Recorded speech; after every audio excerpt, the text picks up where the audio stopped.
Hey guys, what's up? Inorganic Pixel. I'm doing a quick video today. I'm gonna kind of take my longer form content and really cut it down a lot, cut out a lot of the fat, and kind of bring to you a lot of the information in regards to the new update, Deadlock. Specifically, I'm going to call this the Rejuve update. This update, big change essentially happened to the Rejuvenator, which is the ability or the upgrade you get after the mid boss. Normally in the past, it was done where you would get the Rejuve and your whole team has the ability to have a quick respawn. Your minions would get buffed. You'd have all the other buffs that would occur. No longer. Now the way the Rejuve works is that the first time when it goes down, it'll drop 3 Rejuvenator crystals, and each of those crystals will grant about 20% max HP, 20% fire rate increase, and also 50% spirit damage increase. On top of all of that, it will allow you to respawn immediately on the map. One other thing, too, that the patch notes don't mention, but I'm pretty sure I've seen in-game, is that when you get the Rejuvenator Crystal now as well, your HP is set to full immediately afterwards. So, kind of an interesting spin on the Rejuvenator so far. The minions are no longer buffed, so you will no longer have buffed minions. And then on top of all of that, the Rejuvenator not only applies to 3 of your teammates, or potentially whoever grabs it, essentially, will only apply to 3 players. And then subsequent Rejuvenators that would come up afterwards are going to drop 4 crystals, and they would only apply to 4 players. So what I think this does mostly is that it makes it so that the Rejuvenator is not such a cataclysmic event for the opposing team. Now, ultimately, what I think that means for Rejuve and how you maybe should approach it in the future is essentially it now operates to where you don't want to be as ridiculously aggressive. Your teammates all don't have a big buff. You also don't have a lot of aggression when it comes to the minions as well. So you're almost incentivized to play a little bit more defensively as opposed to what old Rejuve was like. I think with old Rejuve, it led to a few weird situations. Either number one, a team got it and was just not coordinated enough to effectively utilize it to its fullest extent, or a team got it and absolutely dominated the entire match or the rest of the sequences that occurred afterwards. Having that quick respawn and also those buff minions really just made fights hard to deal with if you were on the receiving end of a Rejuve. And on top of that, if you were to get the Rejuve and then immediately all die within the actual mid boss, so that would also just create a situation where nothing really happens, or there's really not a whole lot to work off of. I think with this system, there are a lot of opportunities for interesting strategies when it comes to if you were to steal one of those 3 or 4 Rejuves, as well as what team members might get those Rejuves. I also think it'll lead to a lot of really unfortunate situations where people are gonna die and then immediately respawn and get CC'd to death and then not be able to escape at all.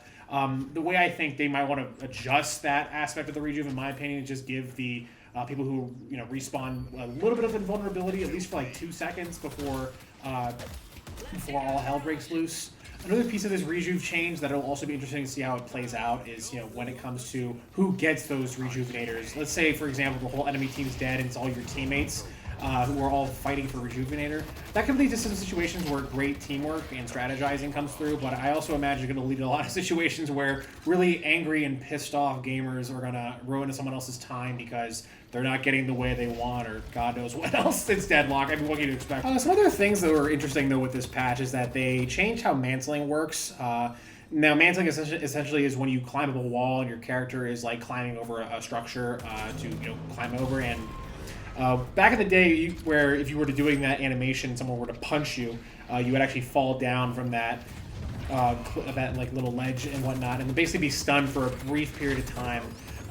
They've removed that, so now if you were to get punched as you're mantling an object, there's now just a slowdown that's applied to your character, and it also will add a debuff that makes you climb ropes 40% slower for 4 seconds after you've taken some damage as well. So there is a little bit of tech now that has changed in terms of the movement as well as for punching as well.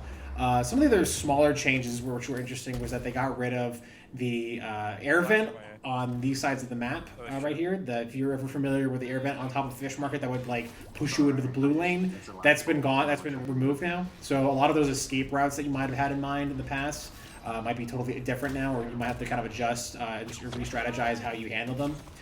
But I guess just to actually get my mind out on what I think this update means for Deadlock specifically, it's been an interesting update. I think what we're trying to see now from the devs is, again, I'm going to use the word streamline because that's really just the best example of what this does. But I think it's also to kind of balance out the playing field a bit as well. To kind of make it so that Steam rolls are not as common or as aggressive.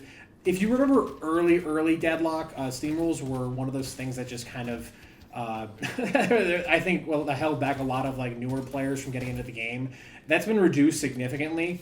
And I think this is just another attempt to reduce that a bit more. That hasn't been as big of a problem as it used to be way back in the early days of Deadlock, but even back when it was like a 4-lane map.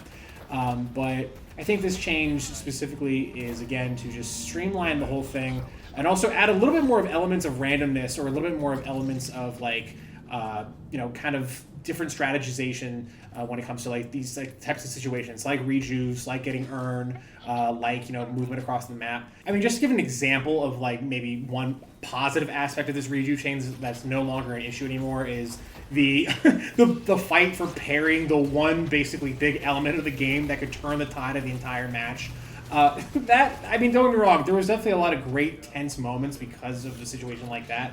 But by adding these different rejuvenators and these different options, and also making so that these buffs don't apply to every single character in the game, I think that builds a bit more of an element of, where there's more of a fighting chance for the losing team, where there's more of a fighting chance for even the winning team to kind of strategize and play things a little bit differently.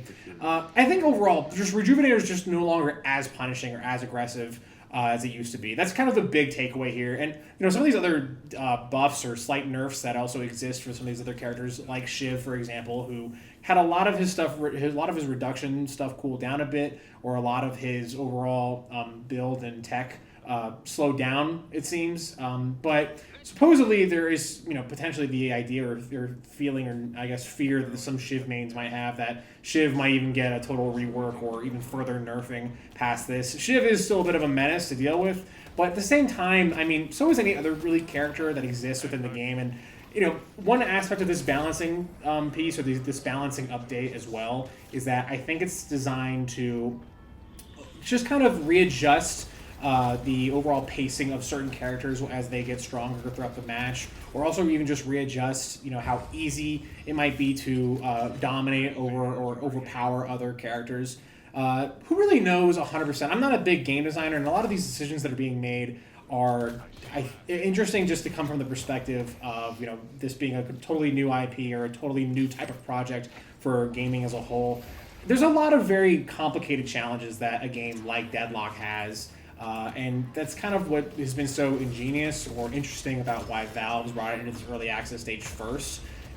Because, when you let it out to the whole public and some of these changes might be a little bit jarring or daunting when the game's fully out and, the most amount of players it'll ever have is present. These changes during this alpha are exciting or are like, intriguing enough to understand and learn more about maybe the design philosophy or the direction the game's going in. I think that's kind of the second aspect of, or maybe even second or third aspect of Deadlock that I've grown to really appreciate as time's gone on, is just in my own head piecing together the puzzle that Valve is doing at the same time. And, I part of me, what I talked about in my last video where I mentioned a lot about how I felt kind of conflicted about how I want to approach talking about Deadlock is because so much of it isn't really even finished yet. And I guess part of me, though, at the same time feels that it's important to maybe get out my opinions or opinions around the game in its current state. I just want to make sure I'm doing it in a way that's like really focused or really at least well backed. I don't want to be 100% accurate all the time. This isn't like a Deadlock news channel, but at least I want to make sure that my point of view, maybe years down the road or weeks or months down the road, will be pretty solid and concrete to have risen across that kind of situation or come across that. I don't even know what I'm talking about, if I'm being honest with you. Just rambling, I guess. The game's wrapping up here. This is actually a really fun Abrams build that I've built out. And one thing I'll add to the end of this video is the build ID for it. This most recent update, believe it or not, buffed the hell out of this Abrams build specifically. I like to refer to it as my Gears of War build. Basically, if you ever played Gears of War on the Xbox, 360 and utilizes the cover mechanics in that game. Play the laning phase like Gears of War as this Abrams here, and then as time goes on, you just become like the most ridiculously overpowered and like bizarro version of Abrams. So just keep that in mind as well with this update, is that a lot of the builds you might have or the characters you might be really familiar with might have slight tweaks and changes to them. I think overall, though, just to make them a lot more fun to play as a whole. Obviously, it's really fun to play the most powerful and most meta character, and I think that's what we've seen a lot with this most recent past few weeks of Deadlock. Everyone really wants to play whatever the hell's the most meta or the most powerful to get the most amount of kills. But sometimes it's really cool just to experiment and make a character like Viscous, like Kelvin, or like Abrams or whoever.